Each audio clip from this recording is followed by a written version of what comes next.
Well, a group of U.S. combat veterans is now facing a different test of nerves every night on stage. Yeah, they all left the service. They moved to the comedy circuit, as one does, because they believe laughter is the best medicine, as Jeff found out. Yeah, incredible group of guys. They call themselves the GIs of comedy, and it's true. They're using humor to help heal their fellow soldiers and themselves. We'd play cowboys and Indians. One guy would be a cowboy, one dude would be an Indian. I was always the Chinese guy that built the railroad. On stage now, he's happy, healthy, and funny. It's like 1, 2, 3, rice bowl. Which is a far cry from where Tom Tran was just a few years ago. Tran's hit. I'm bleeding. The trouble began in 2003. Head? Yeah. When Tom was shot in the back of the head in Iraq.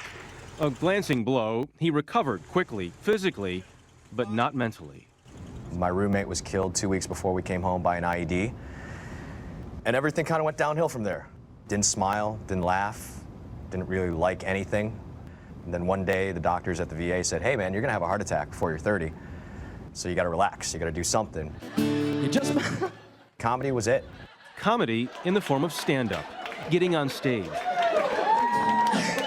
laughing, making others laugh, and bringing his brothers along for the ride. Put this little team together of 5 guys. We're all comics. We're all combat vets. The GIs of comedy debuted this past January. I've met tomatoes smarter than this girl. Tom Tran, Delete. Tom Irwin, I was born in Cuba. I'm a good swimmer. Jose Sardui from the Army and Air Force.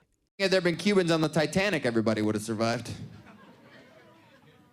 Oh my God, there's no more lifeboats. Cubans like, we don't need no lifeboats. You take that piano, you put it in the water, you can put 16 people on that thing.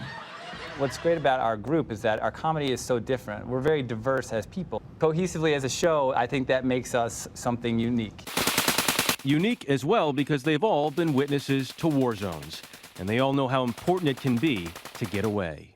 They opened their recent national tour at the Comedy Stop in Atlantic City, New Jersey, playing to a packed house.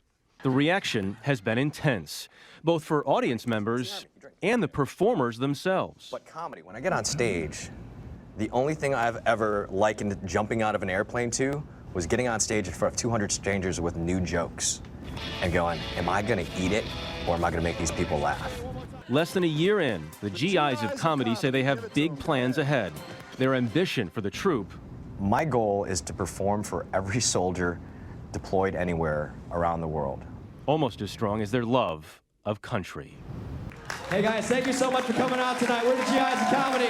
Tom Irwin, Jose Sardui. By the way, if you miss the GIs of comedy together, they also perform individually. So You talk about laughter being the best medicine.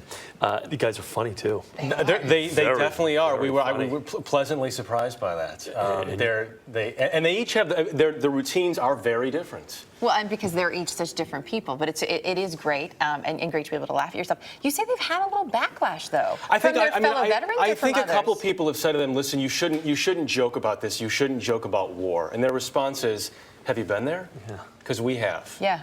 With what they've dealt with and the amount of time that they have served this country, I think they basically have carte blanche to go up there on stage and they can talk about whatever they want. And they're good. And you talk about a nerve-wracking experience. Yeah. I mean, stand-up man. comedy. Absolutely. I know what they've gone through already, but The bravo. pinnacle of nerves. All right, Bravo, I see an early gentlemen. show field trip in our future, and it got it. involves the GIs of comedy.